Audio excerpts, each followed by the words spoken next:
We're standing in front of what's called the Ethelbert Gateway. It's one of two major gates into the grounds of Norwich Cathedral. And the gate that we see is from around 1316. It was built to replace an earlier gate that was started in the 11th century. But that gate was burned down. In 1272, the Norwich citizens were in a violent dispute with the monks because when the Normans first came to Norwich to build their cathedral, they replaced an Anglo-Saxon settlement and two churches were demolished to make room for the monastic community. That set the stage for decades of resentment with the Norman residents, culminating in this 1272 riot. The gate itself is named after the Church of St. Ethelbert, which was burned during those events of 1272. So we're looking at the second major gate that doesn't have such a sad history. It's called the Eppingham Gate. It was added around 1420, and it's designed to provide a united decorative scheme with the west front of this beautiful cathedral church. So we've stepped inside the gate and we're looking at the close.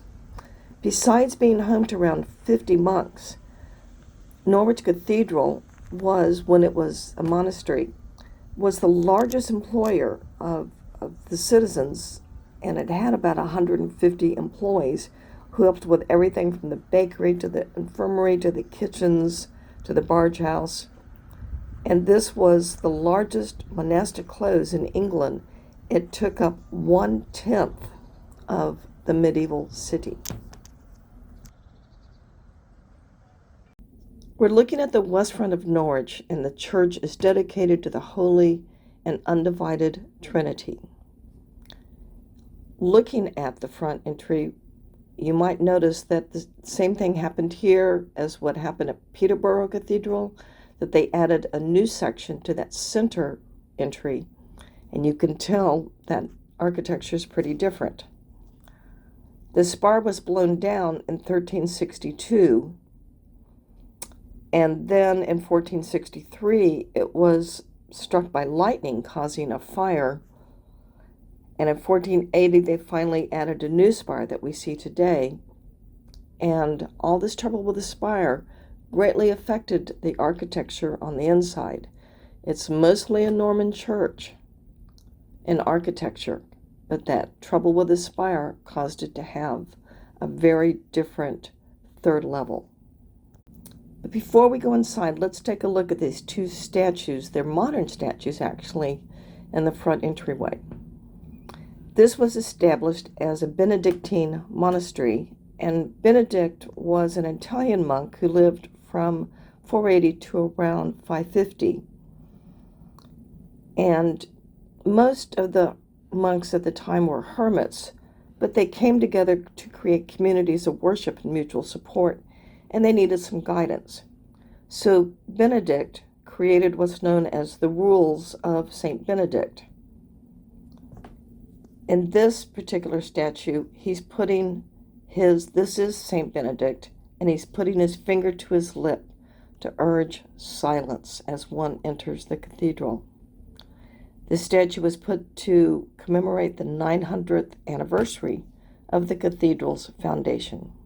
We all know about Chaucer and the Canterbury Tales that were written from 1387 to 1400. They're often reported as an early contribution to writing a story using the English language. But this is a woman called Julian, and she was a medieval mystic she was born around 1343 to 1416, and she was the first woman to write a book in English called Revelations of Divine Love. We've now stepped inside and we're looking at the nave. Typically, cathedrals were started on the eastern side. The nave, or the western part, was the last part to be completed. Here, it was completed in 1145 using the Norman style. I'm sure you recognize at this point those semicircular arches, those really thick piers. The piers actually only have the stone on the outside that we see. In the middle of them, they are filled with rubble and mortar. Now, you will notice that we only have this Norman style on the first two levels, because after those riots in 1272, they needed a lot of repairs, which were completed in 1278. So when they made those repairs, they replaced the windows with the Gothic style and the upper level, the clerestory, with the Norman style.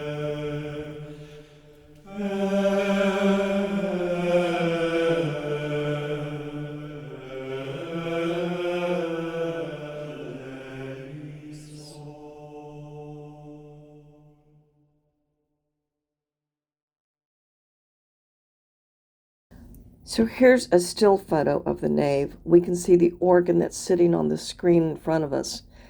I don't really talk about the organs because they didn't really come into being until after the Middle Ages were over, so they're modern in my eyes. Anyway, after that spire collapsed, of course, the clerestory was rebuilt. Whenever they did rebuilding, it's always in the latest fashion or latest style. So in this case, they used the perpendicular style. So we can see these clearly Norman arches going on the first two levels. It is just classic Norman. But then all of a sudden we get up to the third level, the clerestory, and then we look at the vaulting, and you have this very beautiful, complicated rib vault. So one author described all this cathedral as being a Norman box with a Gothic lid. I like that. I'm going to completely contradict myself here because this is, in fact, something modern. We're looking at the font, and originally it was two copper bowls that were used to manufacture toffee at the Roundtree Mackintosh Chocolate Factory in Norwich. But when the factory closed in 1994, they gave the copper bowls to Norwich Cathedral, and they now serve as the font. So looking more closely at that rib vault, originally the church had a flat timber ceiling or wooden ceiling, and it was replaced by stone vaulting in the 15th century. So what we can see up there is this beautiful pattern of tiaceron or decorative long ribs, and the Lierne ribs. Those are the short ones. Again, they're decorative. They have no support function whatsoever. They are just there to be beautiful. And the intersections have hundreds of gilded bosses there.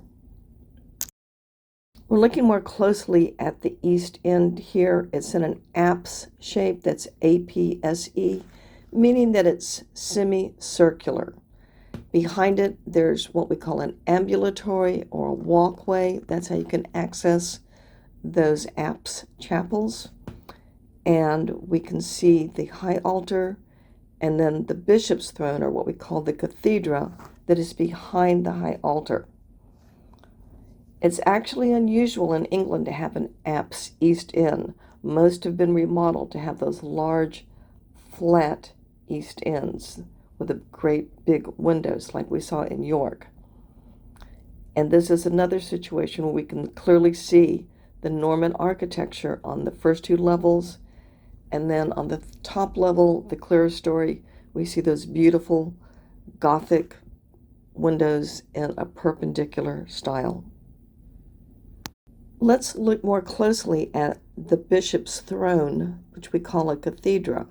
It's very unusual in England to have the cathedra behind the altar. Now, the chair itself, as you can probably tell, is fairly modern, but it sits on two scarred and blackened fragments of stone, and they're believed to be the relics from a 7th century Anglo-Saxon throne.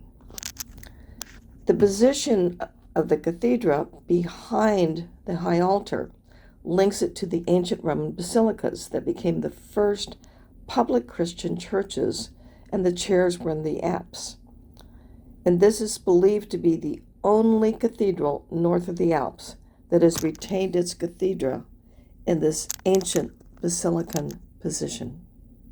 Now we're in the chancel area. We're on the other side of that organ, and we're seeing the holiest part of the church, where the high altar is. Now, this area clearly has been remodeled in the perpendicular fashion.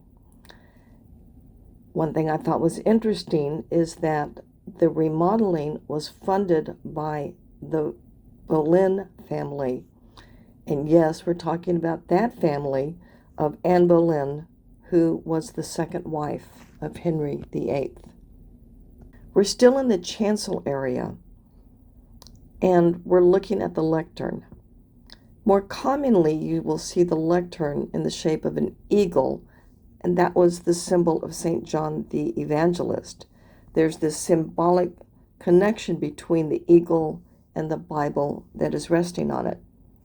But here, instead of an eagle, we have a pelican. There was a myth that the pelican's chicks were born dead until the mother would bite her own chest and revive them with her blood. So clearly, you could view this as a religious allegory. So birds, or the pelican birds, became a Christian symbol. And in this case, they've used the pelican image in the lectern. Still in the chancel, we're looking at an area where the monks used to spend a lot of time. They would have to spend at least 8 hours each day in personal or communal prayer, attending 7 prayer services, and much of the time they had to stand. So they had this wonderful invention of these fold-up seats, that had this kind of wood image carved underneath that would allow the monks to appear to be standing, but they could shift some of their weights.